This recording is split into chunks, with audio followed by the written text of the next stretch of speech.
Novo leto, nov politični destilat, prvi v letu 2026, ki bo volilno leto.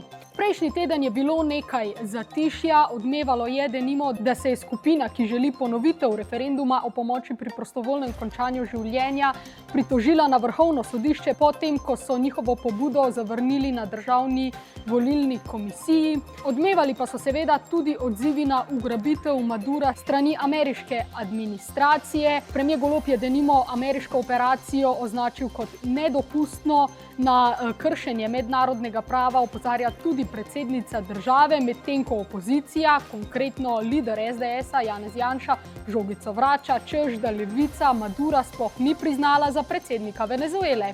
No, a če strnemo, bolj kot pogled nazaj, vse doma brško ne zanima pogled naprej. Smo namreč v volilnem letu, te počitnice so bile zadnji oddih politikov pred volilno kampanjo, ki se že vneto začenja. Vse podrobnosti danes ob 19. Tudi kakšne politične računice imajo parlamentarne stranke. Sicer pa seveda srečno, zdravo in uspešno leto 2026 oziroma volilno leto.